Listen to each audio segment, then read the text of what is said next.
Hey man, I'm Weather from the Summer School Discord, and I finally got around to doing your VOD review. Great stuff, right? Great stuff. So I didn't actually get your summoner name, but you said you played a lot of Ahri, so I'm just assuming you're the Ahri this game. So whenever I start a replay review, one of the things I like doing is I always like starting to talk about win conditions. You did mention one of your problems was macro, and one of the things you got to think about from before even a game starts is to have a plan. And a plan isn't as simple as, what you're going to do in the lane itself. It's how you're going to respond to certain things that happen in the jungle. It's how you're going to respond to certain lanes that you know are going to push or not push. It's going to where you're going to how you're going to do your ganks, right? You talked about how you're going to roam, but you need to have an idea of when you're going to roam. So you manage waves so that way you get a good opportunity. You manage mana so you can push at the right times. Or engage and get a kill whenever your jungler is here. You know? All of these things you got to kind of plan. And one of the easiest, most important ways to plan around this is win condition. And so the win condition is kind of like who do you get fed, which lanes you can gank, and how do you pressure your lead. So, for example, some team comps are better at being pick comps, some are better at splitting, some are better at team fights, some are better at sieging, whatever. You get the idea, right? So just you want to know what your strategy is, and you want to know what their strategy is. And it adapts as the game goes on. Because obviously, like in half your game, someone's gonna get fucking fed out their ass, and then you're gonna have a different win condition.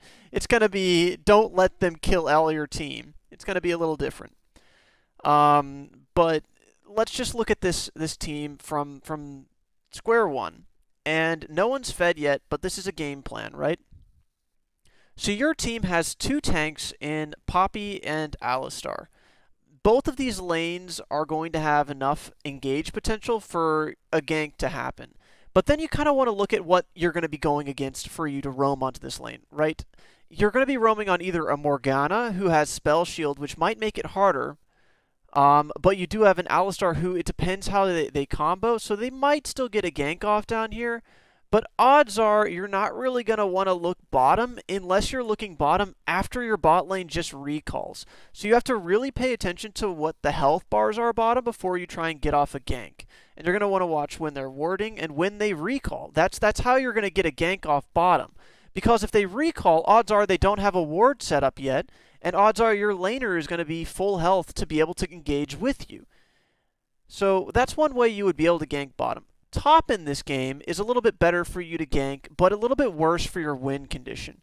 If you play into the Poppy, Poppy's probably going to want to team fight because Aurelia does pretty well into a Poppy, especially with Ignite. She's going to be going for these split push kills all game. And if you're playing to the Poppy, sure, the Poppy can 1v1 the Aurelia, but the Aurelia could probably still come back into the matchup. So going and getting Poppy ahead isn't going to do you a whole lot. So even though you have a Poppy in this matchup that might be ending up with more kill potentially, I would only be looking for maybe something early to try and punish them having Ignite, or trying to not come to this lane until it's like guaranteed turret. Whenever you're looking at the jungle matchup now, right? The jungle matchup is going to definitely favor the Kai'Sa early, actually, but it's going to flip depending upon who gets fed and who gets to farm. The Kai'Sa has the ability to kite out these things, and she also, with red buff, can easily set up a gank. The only way a Vi is able to get a gank off pre-6 is if no one's paying attention to where the Vi is, and she flashes. That should be the only way a Vi gets off a gank, without setup CC. And their team has a Morgana, which you should be able to dodge that Q, a Velkoz E, which you should be able to dodge, and Aurelia's stun is also something that is, reasonable thing to dodge. Basically, they have a lot of dodgeable stuff. So if you get ganked by the Vi, the only way she should get a gank off on you and have it be successful is if she's willing to flash. Otherwise, you're not positioning well in your lane, and you're positioning on the side the Vi is in, which means you're not tracking her. So the Vi is not going to be able to get a gank off early if you play this right. And now that doesn't mean you can play for everyone on your team, so Vi can still get fed. But what this means is you should have an advantage in the jungle pressure. So you shouldn't be too concerned about what's going to happen up at the scuttles or like these crazy fights early. It should be good for you. So your win condition out of all this nonsense, right? Their team fight is going to consist of Vi going in and trying to blow someone up. She's going to succeed in blowing someone up if she gets even a couple of kills. After that, it's going to be the Aurelia trying to blow someone up on a split push while drawing aggro. So what they do is they're going to have Aurelia split pushing, and then the Vi is going to hard engage whenever someone goes up top to try and stop the Aurelia, and the Vi is supposed to get a kill, and then the Aurelia is supposed to kill whoever comes over here. That's how their team comp is trying to play. The way you get ahead in this is make it so either, one, the Vi can't go in and get a kill, which means that you need to be able to peel her off, which you potentially can, or you need to be able to get her far enough behind that she has no damage. So I would be looking to try and play into the jungle matchup here and getting the jungle behind. So even though I said you don't have to worry about getting Kai'Sa ahead, it would benefit you to get Vi behind. After that, if you can't get anything from the Vi, I would be looking to go and try Aurelia pre-6. If you get a roam off pre-6, this is where you're going to want to go. Because I'm imagining that your bot lane hasn't recalled yet. After that, I would be trying to do something bottom. These are all 3 different windows where you should be planning on doing something. Like 2 minutes is when you're looking for potentially a first scuttle contest. 3 minutes is whenever you're looking for a second scuttle contest. And 4 to 5 minutes you're looking up here, and then like 6 to 7 minutes you're looking down here. So now you have your plan throughout this entire laning phase, basically, of what you're going to do. After that, if your win condition doesn't play out, or your win condition does play out of getting that specific person behind, or whoever on your team gets ahead, things change a little bit, right? So thinking a whole lot ahead, like if you get your win condition, you get your bot lane ahead, or you get your win condition, you get your Kai'Sa ahead, or you get whatever it is, it's going to probably change your win condition because you're going to have to play differently into rotations and stuff. So I know that's a long rant, but it's a really important thing to have a plan whenever the game starts. Now I'm just going to turn on your team's vision so I can make mistakes with you. And okay, so first thing, this is a bad habit, a very, very, very bad habit, and I hate how often this comes up. Never stand at your turret like this. You never do this. You're not helping your team at all. If you sign up to play a game of League of Legends, then you're in a game of League of Legends. And you know what? The game's been going on for 30 seconds, right? So you're playing the game right now. This is playing League of Legends. But you're AFK, so you're somewhere else, doing something else. This is not playing League of Legends. Right now, you are being a burden to your team because what if, the vision over here, right? The vision over here is something that's really simple. And you could think like, oh, my team could have defended that. Yes, your team could have defended that. But if you're trying to do every fucking thing in your power to win, you're going to stand over here or you're going to stand over here. You're going to provide this early vision, else you don't care. And you're not trying to win. Because this is, again, one of the easiest things you can do, just providing early vision. And now, why is this so important? Well, it's because if you're looking at every game you ever surrender at 15 minutes or 20 minutes, right? The nature of League of Legends is snowball. The earlier the mistake is, the more impactful the mistake is. That first kill is the equivalent of 3 kills at 15 minutes. Because it means you're going to zone them out of CS because they don't have flash. It means you're going to be able to pressure the jungle out because he can't get scuttled. Now he's levels behind, and he can't gank top lane, which means you get to gank top lane first, and you get the tower off of it because Aurelia doesn't have TP. Things like that spiral. And you need to be aware of this at these early stages of the game. Being AFK like this is burdening your team because you're not doing anything. And again, this is some of the most impactful moments of the game. Professional play has such a huge emphasis on the first 2 minutes of the game, how you get out your wards to track, how you position yourself in lines of vision, how you try and, set up these little advantages because it's important. And all of that time, and now you're still just sitting on your turret because you're fake leashing or something. No, you're still AFK. So whenever you show up to the lane like this and you start autoing, this is not a bad habit, but it's something about wave management that you need to kind of consider. It depends how much response you get from this early, But if you get this wave frozen right here at 3 minutes, you're asking to get your ass ganked. And if the Velkoz comes back and he doesn't clear this with his abilities or auto attacks, but he waits and then he starts clearing around here, you know, just kind of lets the minions do their thing, last hitting, and you auto the whole time, I guarantee you, if you're autoing the whole time and he's only last hitting, it's going to freeze around here because he's going to have complete priority of picking what he's going to last hit, when, and if he's going to throw an extra auto out. However, Velkoz is not showing up, which means he's like AFK too. Which means you should have an absurd lead on this lane. You have a wave of experience up on him, and you should have this lane locked. Again, the earlier the mistake, the more impactful it is.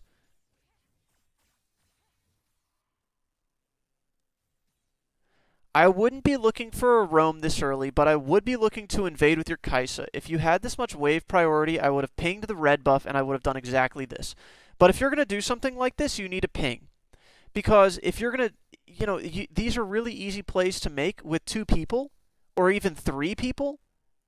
Also going for the scuttle. This is something that's kind of new this patch, so I'm not super familiar with this. But this is also really...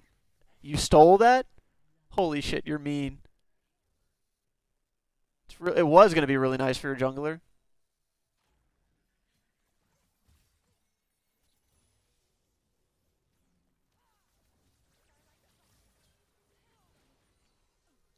Okay, so now you just get a free early kill too. And since Aurelia doesn't have TP, the Poppy... Wait, the Poppy... It's not TPing. Okay, so he's not going to get a huge lead there.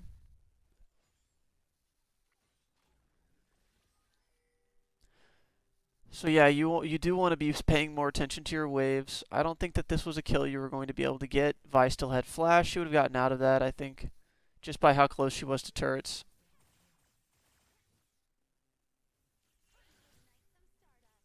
I'm not really sure why you sent me this game, because you're not even laning against anyone.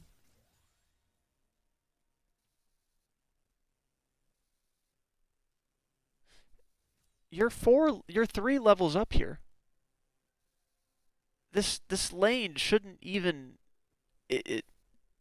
This is a terrible game to review if you're looking for anything lane related, because you have so much advantage here that, like, he shouldn't be able to do anything. The only thing he has going for him right now is a full mana bar.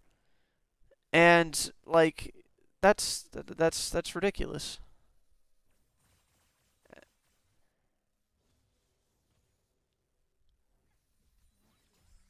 You don't want to use your E to get that last hit. It makes you have no mana. Now you have to give up the next wave, basically.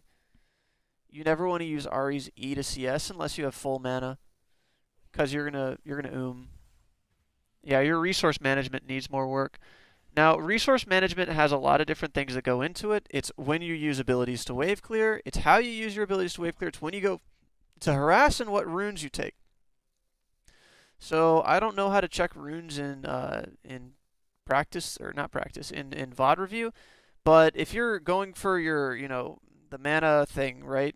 You need to be going for harass. And if you're going for harass with abilities, then you shouldn't be you shouldn't be clearing with your E. Yes, you should be getting the cannon, but you could have prioritized that over a caster. Because now you look at what you're going to miss because of that, right? You would have missed 1 caster, but instead you're going to miss 2 melees, right? All things considered, that wasn't a bad recall timer. Yeah, see, this lane's a joke.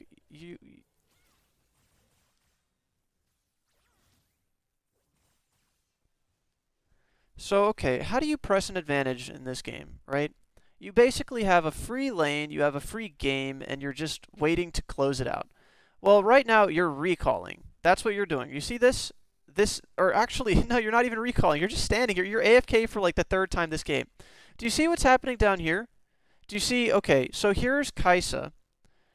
The bot lane is pushed. Look for this gank.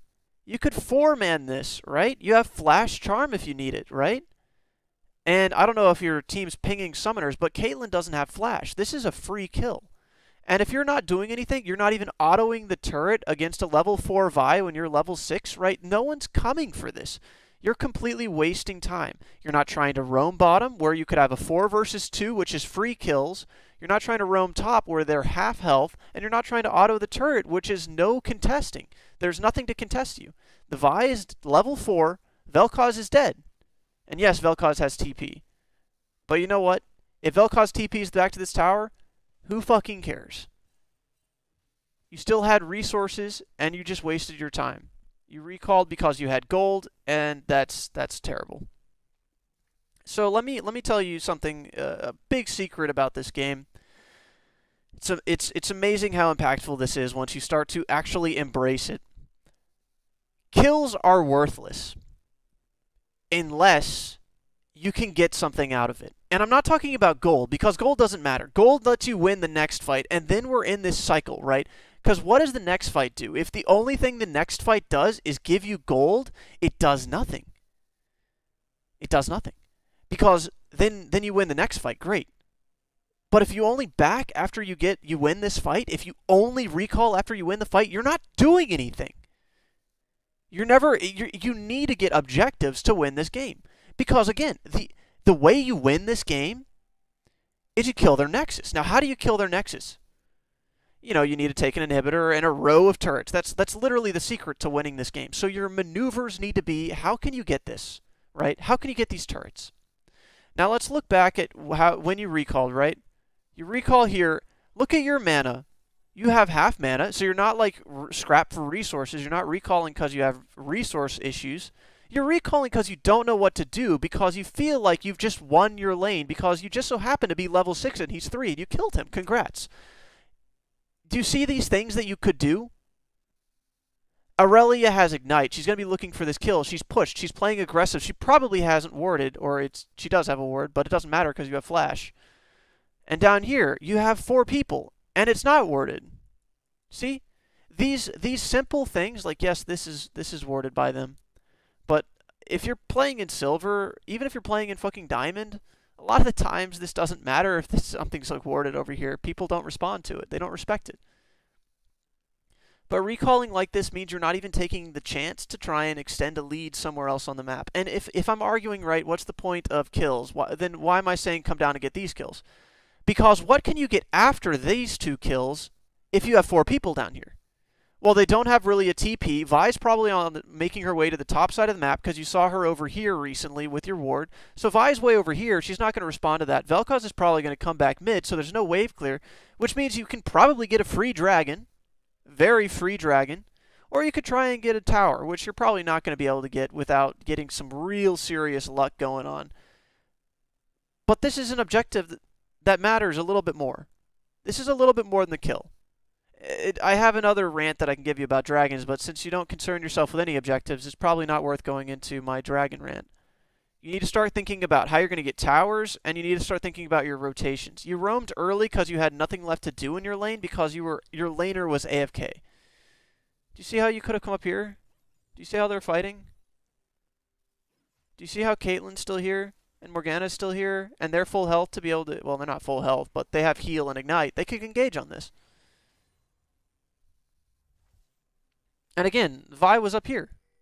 There's nothing to worry about. And you just come back to your lane that's already been won.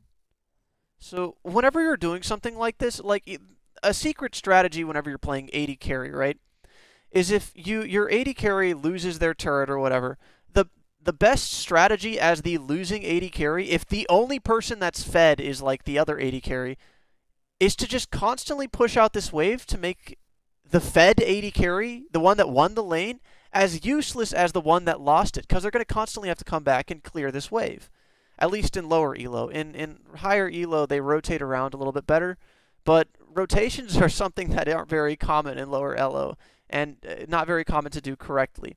So if you just constantly push out this wave, you're making the fed person as worthless as you are to stall out the game. Now, in this case, if you're staying here, you're just stalling out the game because you haven't touched this turret.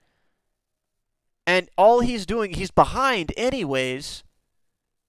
you need to put someone else ahead, and you need to look for objectives.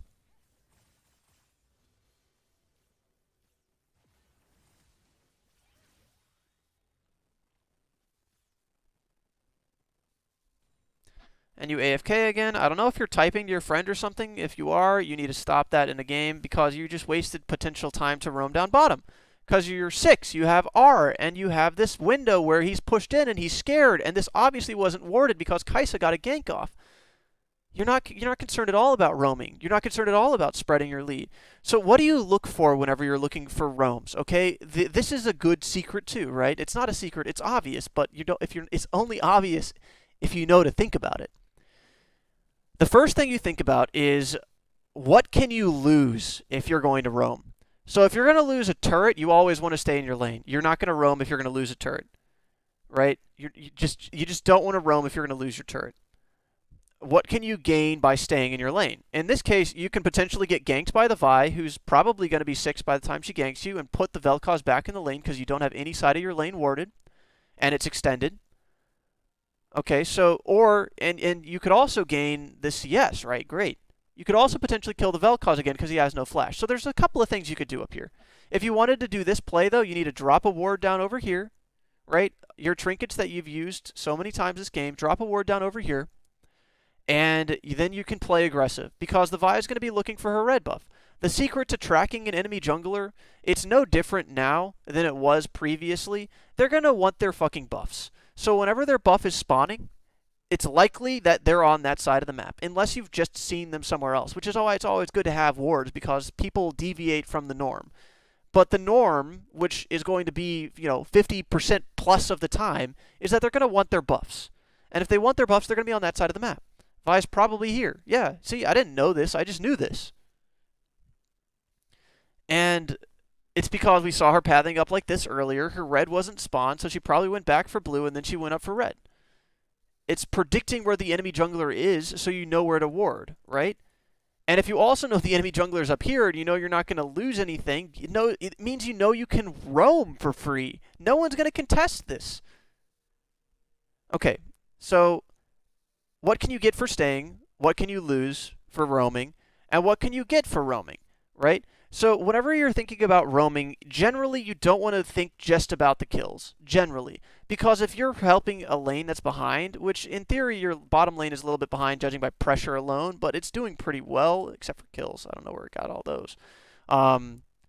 But it's doing well in CS at least. So if you come down and you help this lane, at this point it's going to actually do pretty good things for your lane. But if your laner's like 0-3 by the time you come down here, which is ironic because your lane is 0-3 and I just pulled that out of my ass, it's going to take a little bit more than one gank. It's going to take a gank, a turret, and then allowing them to transfer somewhere else to try and get a lead somewhere else. Rotations. Crazy shit, right? I know, unheard of. But whenever you're looking for these roams, what you're going to potentially lose, the only thing you're going to lose is a wave. What can you gain? You could potentially get a kill on Velkoz, which might not do too much, but there's a risk involved because you know the Vi is around here. So you know you do have a ward too, so you could ward over here and you can get away. Sure. But this is a good chance to try and pressure lead bottom because you know that you're not going to lose out that much and you know where the Vi is. So I would be looking right now, since you've already left into the fog of war, to be going down to roam.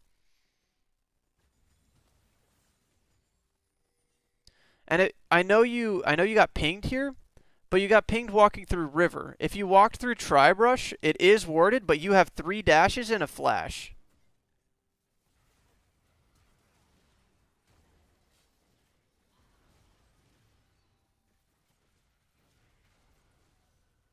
And if you were there, that would have been the extra damage.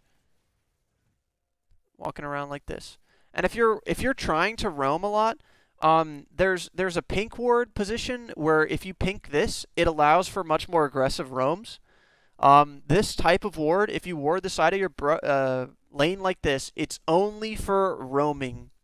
That's the only time you ever ward here, roaming. Not to defend against a jungler. Never ward here to defend against a jungler. This is for roaming. That's it. Defend against your laner roaming away, or allow you to roam away with a pink ward here, right?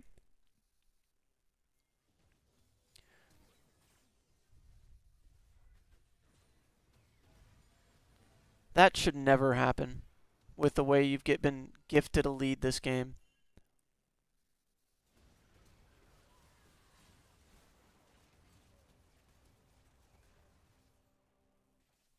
Again, you could have been down here.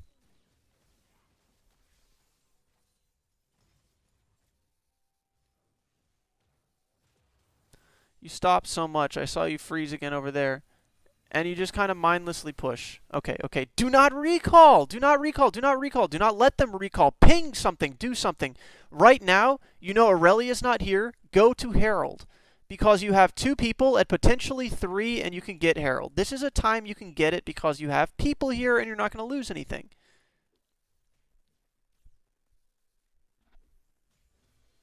And also, let's go into some fancy tracking mechanics again, right? Something you always should be tracking where the enemy jungler is, right? Always. So from here on, you don't know where the Vi is, right? If I was guessing where the Vi is, I'd be guessing that she actually went top.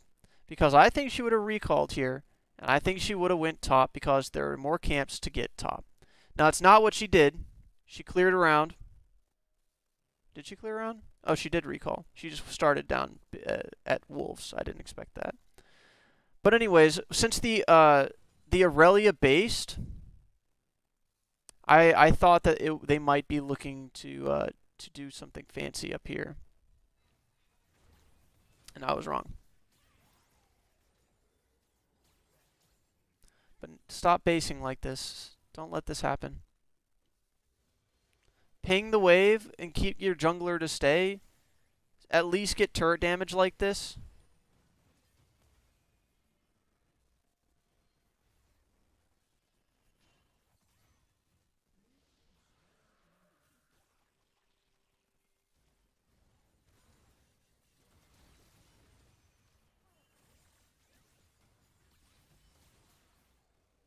Just get, yeah, stay on the turret, I guess. You don't know where the Vi is, but you see, why am I saying stay on the turret here, right? It's because I think that you can't do anything bottom. Your bottom lane is behind, and the turret's pretty much dead. If you came down here, it would be too late to defend anything and risky to get something. Because, you know, you don't have your R, you don't have Ignite, you don't have Flash. You don't really want to look for this right now. You could look top if you really wanted to, but this is probably going to happen with or without you. You know, you're not a huge impact here, because the Kai'Sa has R, and they could look for this if they wanted to. While you could still be getting something here. See, with or without you, and this probably wouldn't have gotten anything.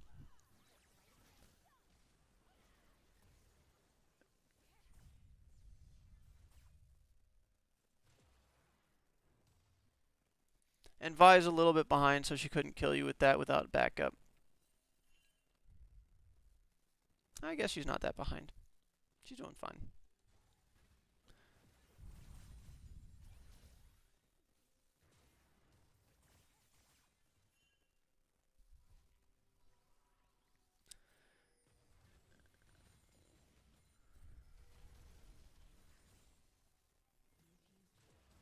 That's exactly what the Caitlyn wanted to do. Rotate around like this. Very well done by her.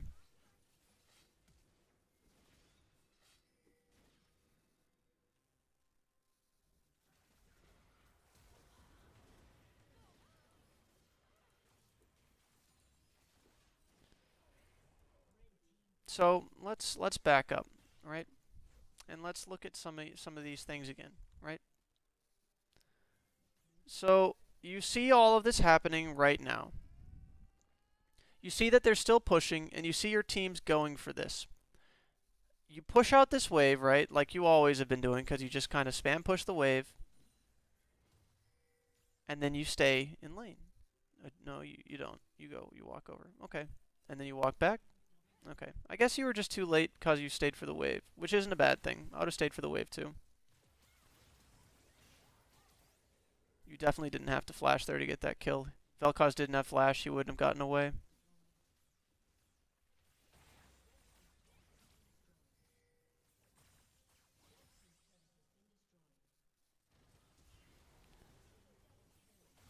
Yeah, that wasn't something I would show up to. I know my argument earlier was it's something is going to happen with or without you, right? You could have gotten a little bit more damage on this turret, probably gotten it to like half health, or you could have rotated bottom and tried to pick whoever came for Jhin. Or you could have just recalled. You try to go for these kills, which I understand. I understand why you did that, because it looked like they were free kills. But you're not getting any objectives out of that. Chasing someone down like this doesn't do anything.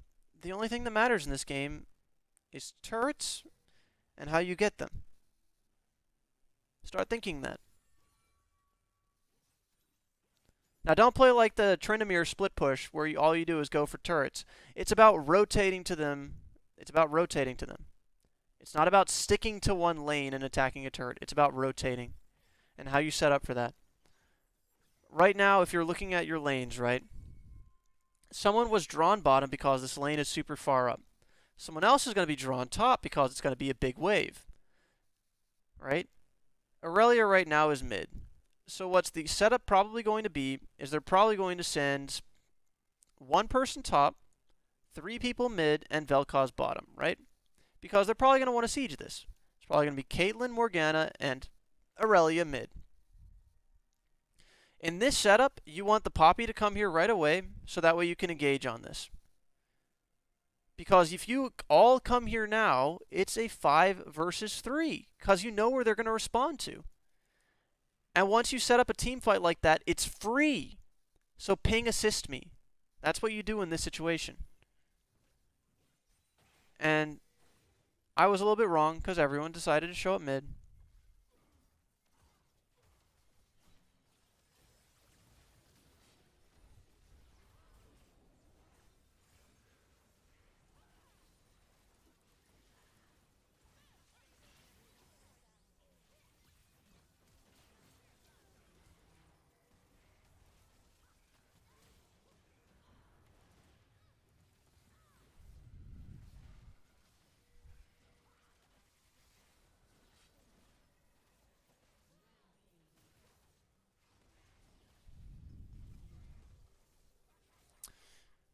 And if you arguing that like the Caitlyn got fed, you had so many chances to stop that.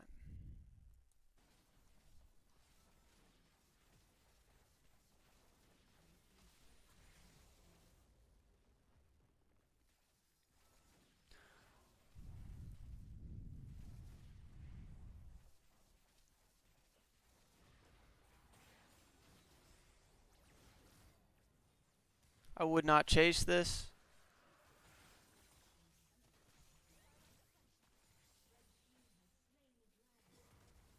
AFK again.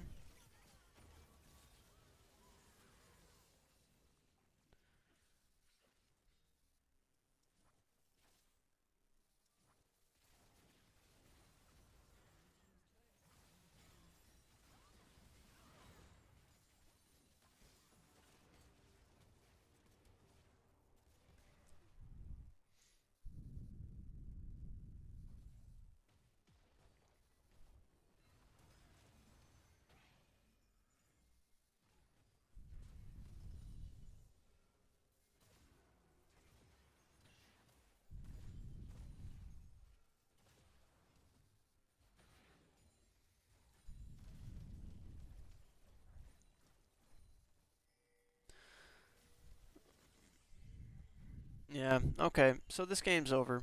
The gold lead right now is twisted into their favor to a degree that's kind of crazy. And their Caitlyn's pretty strong, and it doesn't seem like you have any answer to that, because they're just going to siege you down. And if you engage, you're going to die. So, feedback, in summary, you need to track the enemy jungler a little bit more and make plays like your roams or your decisions based off of that. You need to use your pings a lot more and type a lot less. You mentioned that you were toxic, and these moments where you stop moving, I was imagining you were typing, and every time you stop and you type, shit like this can happen where you die or you waste time and you're not trying to win. Every time you type, you're wasting time. You're literally just wasting time. So shut the fuck up when you play this game. Because if you're trying to win, you're going to be present to level 1 and watching for vision. You're going to use your windows that you create to try and extend your lead. You're not going to steal fucking scuttle from your jungler. You're going to plan and you're going to roam whenever you're not doing anything and typing to your team or something. You're going to get a pink ward for this lane so that way you can play it aggressively and allow your jungler to gank. You're going to make sure you manage your resources a bit better so you don't have to base randomly. You're going to stay for turrets and auto-attack them. You're going to not let your jungler recall and ping objectives and go for objectives. You're going to make sure you rotate towards your team earlier. You saw these people grouping up here potentially, right? I don't know if you actually did or if this was just a really good rotation by the Caitlyn, but that fight lasted a good 20 seconds. So you definitely saw some of it. You saw some of the setup for that. Your warding is kind of abysmal throughout this game. You're not using it to predict anything or to defend anything. You're using it whenever you're walking out, which is okay, but it's not a breadcrumb ward. Whenever they're doing breadcrumb wards in professional play, right? Let me go back to one that I saw you put down. I don't remember when exactly you put it down. Right here. You drop this ward, right? I don't remember when exactly you do it. Holy shit, it was years ago. No, that wasn't you? Had to have been you, right? Yeah, it was you.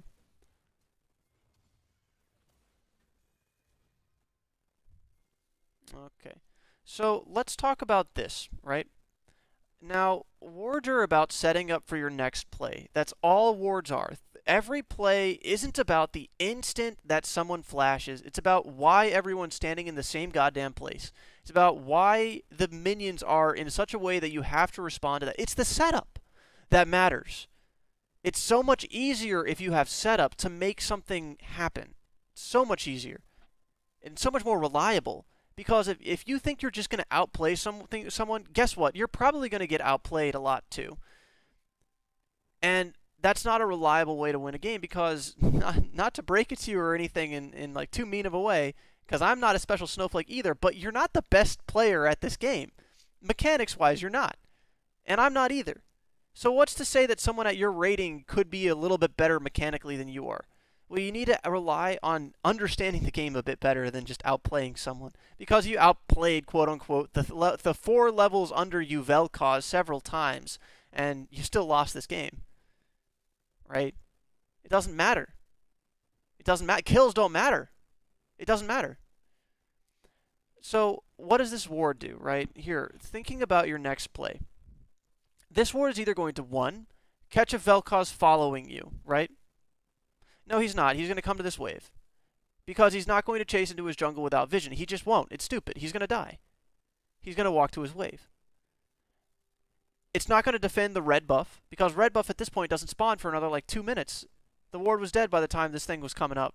It had like maybe 3 seconds left on it or something like that. I don't remember. I'll fast forward. We'll check. But you definitely weren't warding this for the red buff play 3 minutes from now.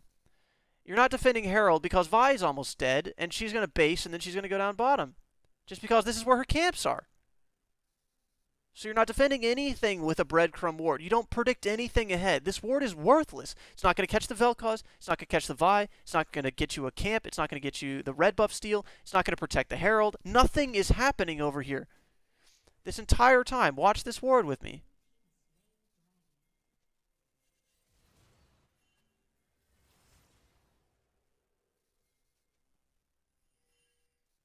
You're watching this ward, right? That is a worthless ward. Now, yeah, you saw the Vi up here, and she was doing all kinds of crazy shit. And yes, a ward did catch her out. Yes. But realistically, she should have been bottom. And that this ward wasn't defending Raptors, it wasn't defending Herald, and it wasn't defending red buff. Because by the time you were able to make a play on this, right, you had no plan to do that, right? Because here's the red buff, right? There's full health and full health. You're on the turret, which is great, but you're not going to invade and contest this with this setup. You're going to come down here and try and kill this, right? No, this is whenever I told you weren't going to do that. So you don't know how to ward. And again, your resources, you need to not use your E to CS. That's really unreliable. Like, it's really bad for your mana. Um, Whenever you're looking to trade, I couldn't look at all into your mechanics this game because it was ridiculous how ahead you got for free. You need to work on your roams a lot better, or a lot more. You stop and you just AFK, and that's really a bad habit. And your objective focus is really lacking because all you do this game is you walk mid. You don't rotate at all. You don't care about what's happening at any other lane. You just walk mid because you think you're winning your lane. And great, yeah, you won your lane against an opponent that was underleveled. And you know what? He was probably more relevant than you because he split push bottom. You know, it's just because it draws people down here. Alright, well, anyways, sorry about that. I rant a lot in my reviews. Anyways, I hope some of this will be helpful. I'm going to send you some extra stuff too. Give you something to look at. Alright.